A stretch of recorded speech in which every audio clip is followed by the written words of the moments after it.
Welcome back to Dragon Ball Super Anime Review. I believe this is episode number. Excuse me. I believe this is episode number 6. This one I'm only covering episodes 77 through 84. Why am I covering these episodes instead of like the whole entire saga for this particular thing covers? That's because that's where the dub stops. Yeah, 84 is the most recent episode that's aired for the dub. The sub ended back in March, so I'm not really worried about that. I'm not going to jump onto the sub just because I ran out of dub episodes. Like, that's what I normally do, but here's kind of the thing. I don't really need to at all. Why? Because just because I've already watched the sub. As a matter of fact, I actually originally watched the entirety of Dragon Ball Super subbed. So I figured I'll watch the thing dubbed. And now officially I've ran out of dub episodes. Now what happens in these episodes? Okay. We have Goku getting bored because he's waiting impatiently whenever he figures out whenever the Ame King tournament starts up. So he decided to do some training with Beerus and Whis, who just got back from a tournament. We got from a conference, and Beerus seems bored. He seems very disappointed. As for why this is, the show never reveals exactly what the heck happened at this boring conference involving all the gods' destruction of the Supreme Kai.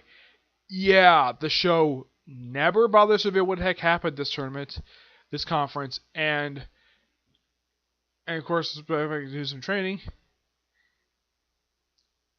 Goku is anxious to figure out like when his application is going to start up, and Beerus is like, "Don't bother with it." It would seem that maybe, and this is just a big maybe on my part, this is a theory. I think the gods of destruction were not interested in it at all. Yeah, I think universes were just simply not interested in a Omni King tournament. And so Goku paid Grand Zeno a visit. And apparently the Zenos, both past and future Zeno, have gotten bored. So Goku reminds him about the tournament. It's like, oh, I forgot about that. Now in the sub, he kind of complains about this. He's just like, oh man. Which I gotta praise the dub actor who does Goku for keeping a cool head. It's like, okay, that's fine. You forgot because you're a busy guy.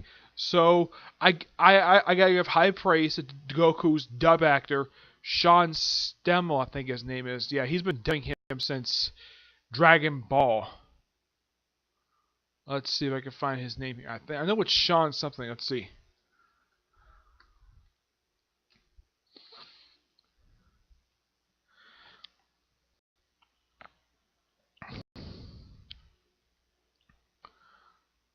Let's see. Sean.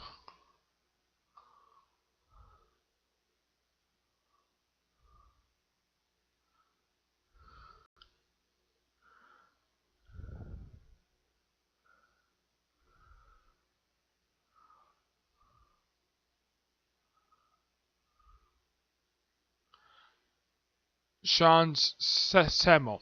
Yes. You at least gotta praise this guy for being a fantastic dub actor and voicing him consistently throughout this period of time and being so relaxed. And one thing I also got praise about the dub is that the sub didn't exactly include some of the stuff that was happening in the Super manga, which was kind of basically expanding upon stuff that was happening in the show while also altering stuff. I gotta praise the dub for actually including stuff that happens in the manga, like for example what happened with the gods of destruction of in the Trunks Future timeline of what the heck happened to them. They all died when Goku Black massacred all the gods except for Zeno. Yeah, for some reason they went after Zeno. Yeah, I think that was really weird.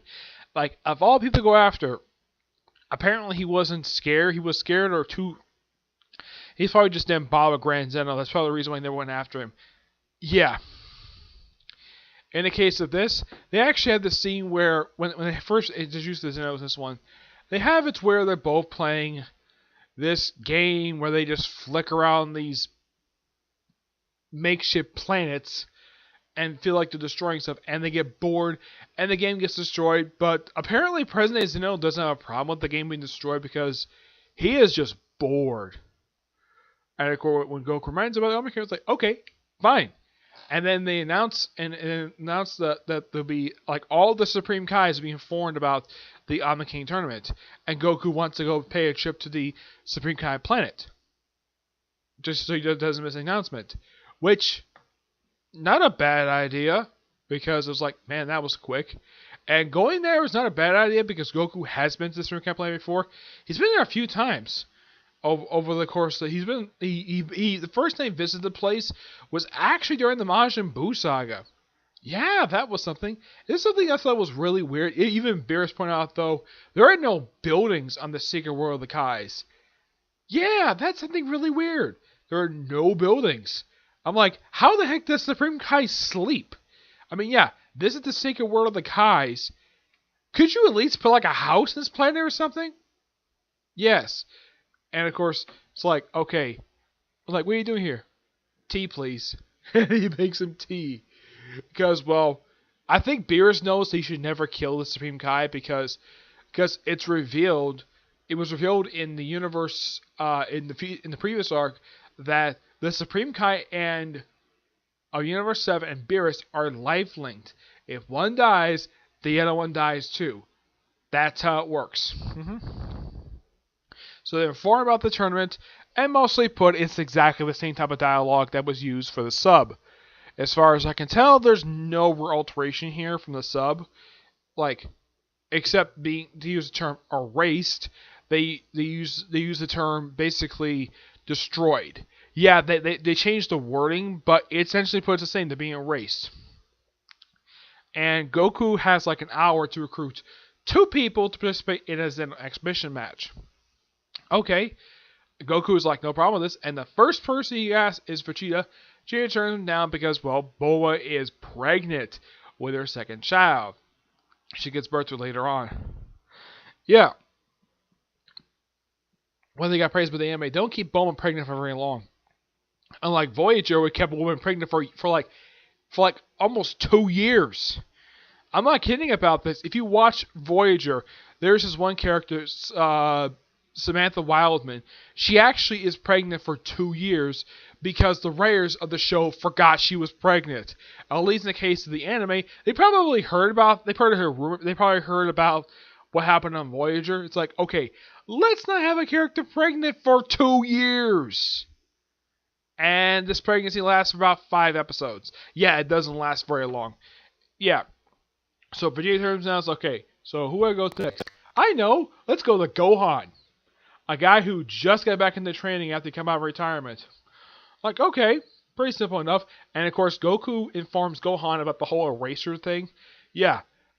I get kind of the reason why Goku would not keep this secret from his own son, because his son's got a family, and Gohan is very good at keeping secrets, so it's good that he told him. And then next person recruited was Majin Buu. Well, Good Buu is referred to as, and Mr. Saiyans allowed to tag along because, well, the other person keep doing the control, which is fine. Yeah, I gotta say, not a bad team. And I like the lamp that Goku chooses to take on the people from Universe 9, which are a bunch of werewolves. I'm not kidding, it's 3 werewolves, 3 multicolored werewolves, versus a red werewolf, and then it's a yellow one, and then a blue one. Yeah, and they're all brothers. No joke, it's werewolf brothers. And the order of the take on these guys, first is the red wolf taking on Majin Buu, and then we have the yellow one taking on Gohan, and the blue one taking on Goku. Brilliant, genius strategy on the part of Goku for saving himself for last, because after all, he's kind of the reason why that this whole tournament started. And if he went out first, I think the Xenos would have been bored. Like, they'd be like, yeah, we're done after Goku. And they were really excited about Goku's, in the case of the match with Buu, this fight actually was the longest of all 3 fights. This lasted for a good 2 episodes. And then, like, right after Buu beats up the Red Wolf, yeah, first, like, okay, we throw him out of the ring, like, match over. Nope. There are apparently no rules in the Xeno Exhibition match. Yeah, there are no rules. Because they're trying to decide what the rules are. They revealed that after thing. At first, Buu acts like he's having fun. Participating in this fight. And after Mr. Satan gets hurt, he gets mad, really mad, and he beats the living tear. He nearly beats the Red Wolf to death. Yeah, because Mr. Satan got hurt. And after, of course, at the Boo 1, he healed Mr. Satan, and Mr. Satan was perfectly fine. And then we have Gohan, which, not a bad choice to go out next. And the Grandmaster points out to the Xenos that that's Goku's son. That's Gohan, Goku's son. And the Xenos are if you look at their expression, if you watch the episode, they are very interested in this match. They have a good amount of investment in this match because this is the son of the guy who was basically their best friend. Yeah, and because Gohan had trained a while, yeah, apparently the Yellow Wolf's ability is that he can shoot poison out of his mouth. The Red Wolf guy basically can just create super strength. Yeah. And of course, Gohan got poison in his eye, so he's blind throughout most of the match. Despite being blind, Gohan puts up a good fight and actually beats the Yellow Wolf. I can't remember the guy's names, but yeah, it's the Yellow Wolf.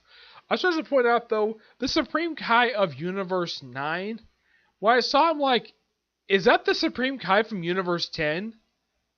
Yeah, it's the same exact design. They're practically the same species. They got the same skin color. I think the only difference between the two of them is this guy is a lot more cocky. The guy is cocky, unlike the Supreme Kai of Universe 10, who actually you don't see him at all in this whole thing. You see several other of the universe, like Destroyers and some of the Supreme Kais, but no, it's the Universe Supreme 10. I don't see him. I didn't see him at all. Yeah, it was really weird on how he was so cocky and the fact that he was the one practically running the show when other ones, usually it's the Destroyer running the show. Not the case Universe 9, it's the Supreme Kai. Yeah. And of course, Goku's fight with the Blue Wolf, I can't remember the guy's name anyways. Apparently his ability is to absorb energy and make himself grow bigger. Keep going big, keep going big. Eventually, after a while, Goku does beat him. And then the whole thing is declared over with. And then something really weird happens. There's this guy in the cloak, and they build this guy really well. We don't know who this guy is. And not even Whis knows who this guy is. And he takes off his cloak later on, and it's revealed to be the character Top, who will actually later appear in the actual survival tournament. Yeah, and this whole point of him being here is set up the fact that, yeah, we have a person from Universe 10. And boy, the dub actor, he plays Top like he's as this over the top superhero. It's I'm a champion of justice. I'm the leader of the Pride Warriors. Yeah, so cheesy. But I have no problem with it. The guy is now. Here's the weird thing about the people from Universe 11, with the exception of the Angel. Yeah, I looked up the dub actors, people from Universe 11, Top, the Destroyer, the Supreme Kai, and the Angel. Here's the weird thing. I looked these guys up, and with the exception of the Angel, these guys have only done a couple of video games. They haven't done much for voice acting, which is weird. Yeah, Top is voiced by a guy named Ray Hurd. Vermont, yeah, this guy is the Destroyer of Universe 11. He's a freaking clown. He looks like a freaking clown. Yeah, and even though, yes, we have an English dub actor doing this, and he has a different style it's a bit different style than how he is in the sub, where he's a little bit cocky, but in the dub he's it's like the way that the Funimation portrays Universe 11 is that they're over the top with how good they are. Oh yeah, and Top is actually the bodyguard of the Supreme Kai of Universe 11. Yes, the Pride Warriors, the Pride Troopers, are his bodyguards. Okay. Yeah, and I looked up the other ones. Now, here's the thing. The actress who plays the Angel, Marikana, yeah, who looks like Bottles but with pigtails, she's actually voiced by, believe it or not, if anybody's familiar with in Fairy Tail, the character Kana, the woman who always drinks a lot, and who's always wearing very little clothing, though she wears pants and kind of like a sport bra. Yeah, she's actually this Angel's voice actress. No joke. And as for the Supreme Kai of Universe 11, he looks almost exactly like the Supreme Kai of Universe 7, except he's got a different skin color, but he's pretty much the same design. It's kind of like, this is something really weird about the designs of about the Supreme Kais. A lot of them look almost exactly alike, which is kind of lazy on the animator's part. Like, there are at least, let's see, I mean, yeah, they all wear the same outfit, fine. But why do a lot of them look almost exactly alike? Also, believe it or not, all the destroyers except one are all men. Yes, that's not a joke. They seriously are. Except for the Destroyer Universe 2. Yeah, the Destroyer Universe 2 is actually a woman who looks like an Egyptian. Because apparently all of them got Egyptian type of themes, which is kind of weird. Also, fun fact, Beerus' design, he's actually based upon Toriyama's cat. No, seriously, he seriously is. And there's a character Universe Level who's actually ripped off, his appearance is ripped off from Beerus. I will explain him later, but yeah, I'll explain this guy. He's the speedster rabbit. He's basically like the Flash of Universe 11. Yeah, it's kind of weird. And when Top fights Goku, it's a pretty interesting brawl, and I gotta at least praise the anime both from the dub and stuff, making this fight very interesting. Though in the manga, Top defeats Goku. Here it's a draw, because according to the Grand Minister, it looked like that at some point, because the way they're fighting, it looked like one of them were going to kill each other, so he had to make sure that Goku survived. My guess is the reason why the Grand Priest did that, because he knows that Goku is a friend of Grand Zenos, and he does not want him to see get killed. So yeah, there's that. Also, the Blue Wolf of Universe 10, he makes this really weird request prior to his match. He requests, if he wins his match with Goku, the whole race thing of all the universe losers get that gets lifted. That little clause gets lifted. And the Zenos actually agree to it. But he loses anyway, so the thing stays there. Yeah, and of course the Grand Zeno thing is it's an accomplishment. Of course, the whole reason for this exhibition is because the Future Zeno was never seen a tournament at all. Okay.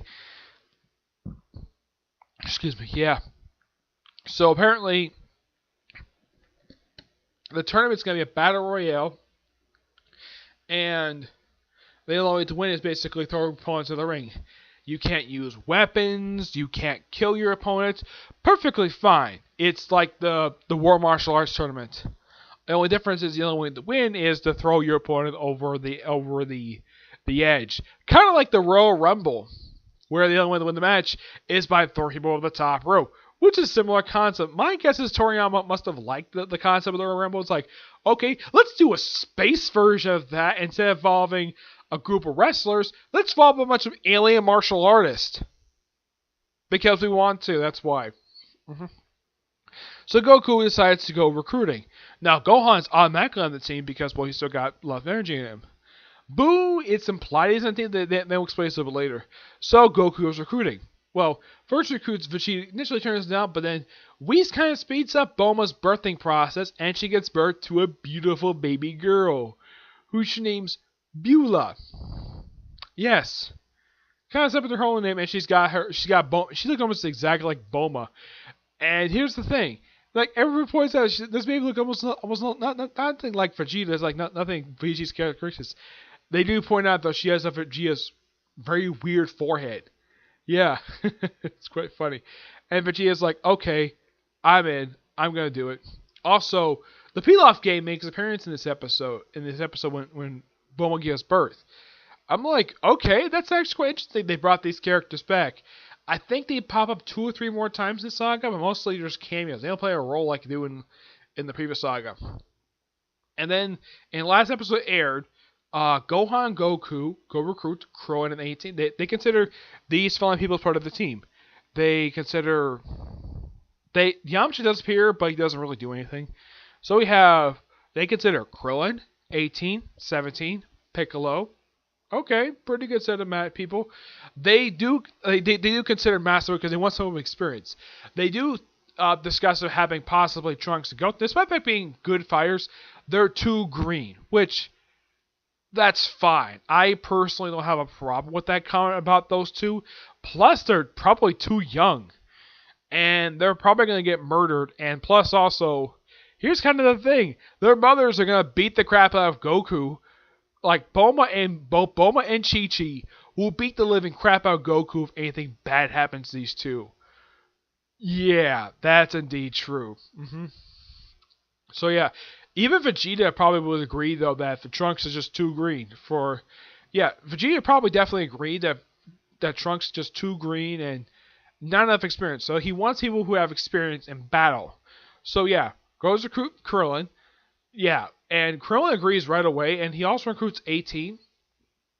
18 is reluctant because it wants he will leave Marin alone, and Goku's like, leave with Bulma. She'll be happy to babysit her, which is fine.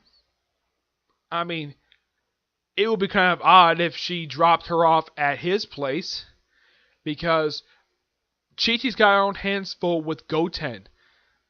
Well, I don't think she would mind at all. Not really, no. It would be also interesting, though, if Goku was just Videl.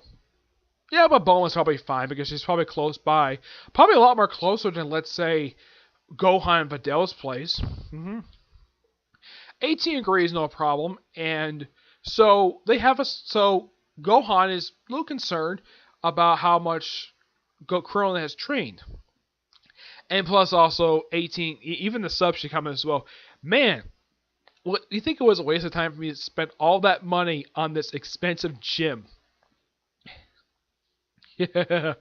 And of course, prior to Goku and Gohan meeting up with Krillin, he's actually stopping a series of crimes.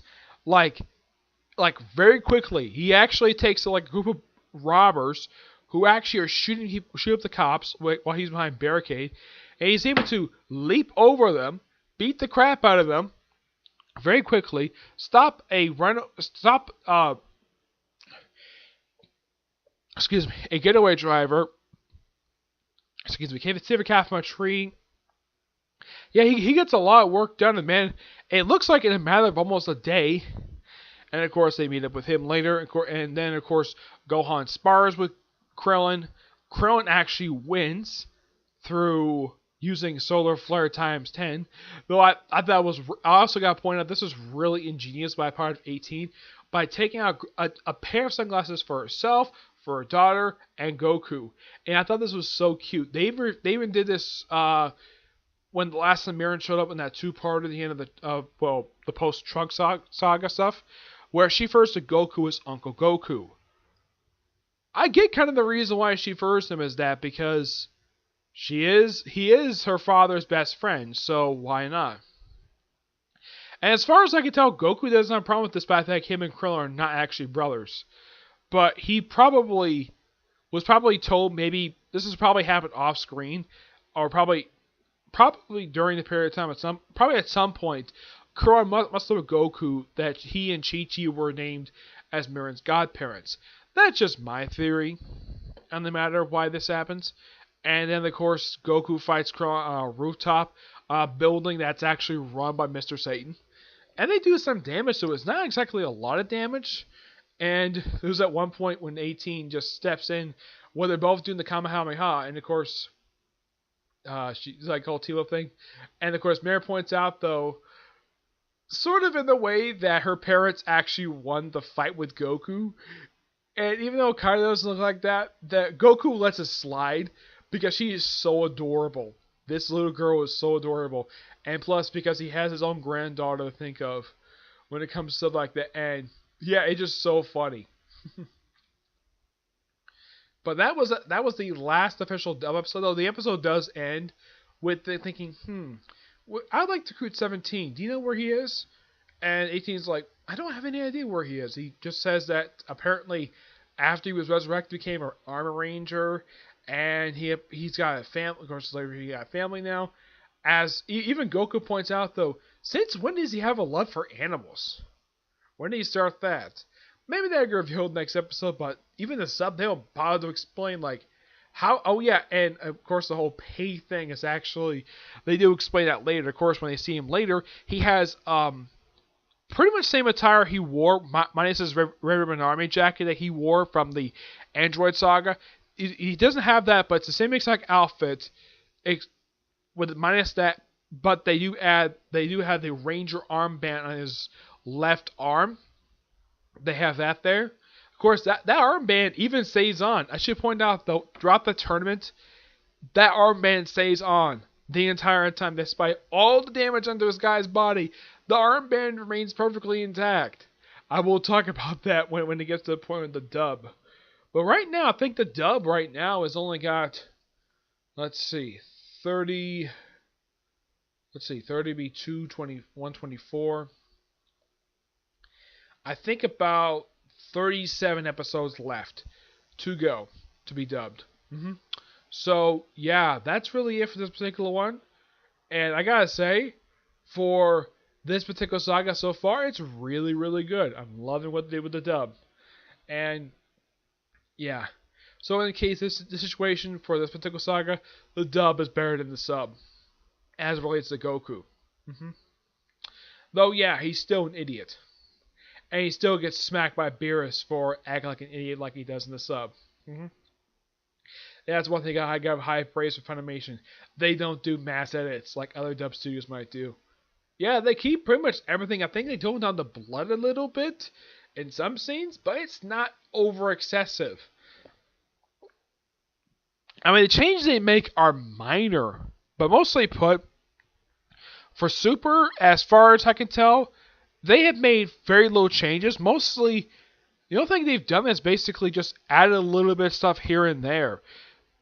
Like, they probably spent some money while making the dub for this. They must have contacted the people who made this, the original. Like, they must have contacted Toei.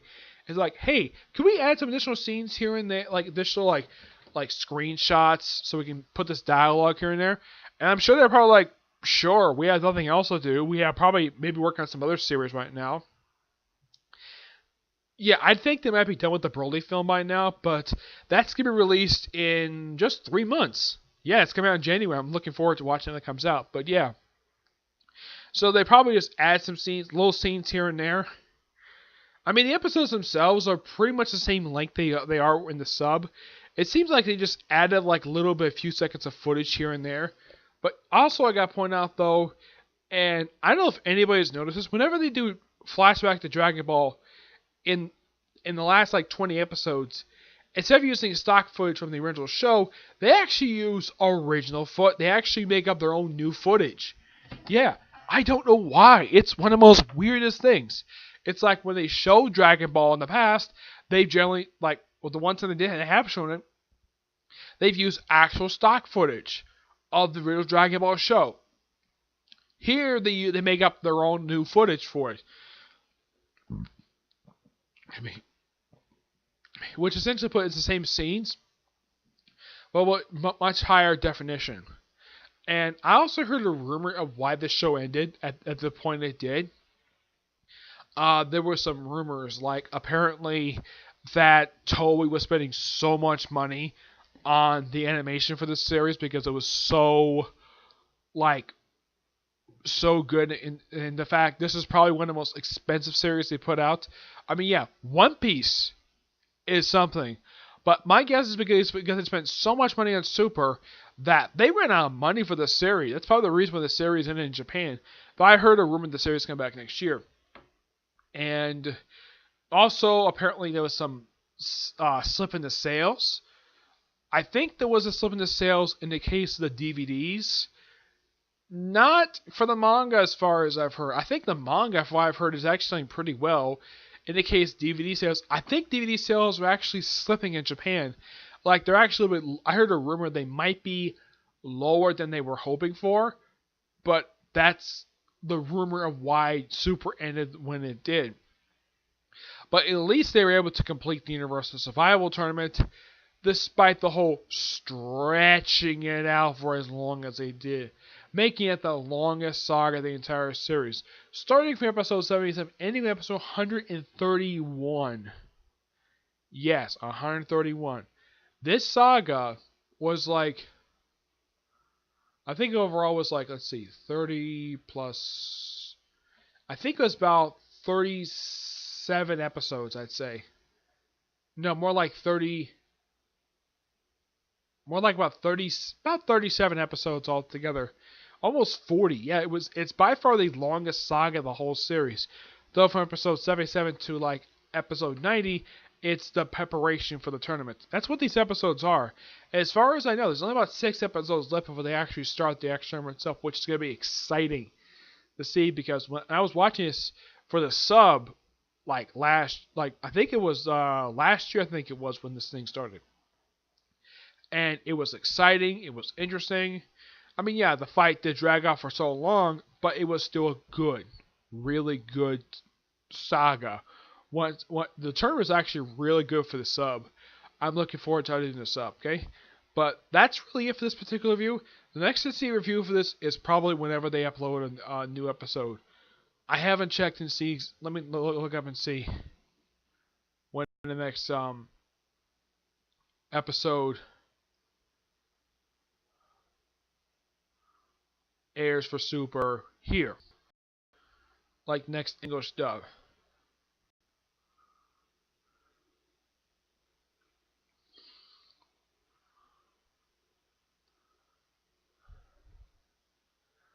Okay, actually it airs tomorrow. Yeah, it airs on Saturdays.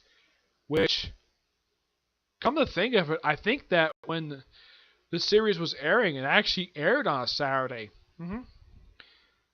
Yeah, it actually aired the day before. Actually, no, it aired the same day as One Piece. Aired on Sundays in Japan. But here, it's airing on Saturdays, which is fine. I've got no problem with that. Yeah, so that's really it for this particular one. So you probably see a review for episode 85 probably tomorrow. Yeah, probably tomorrow at some point, okay?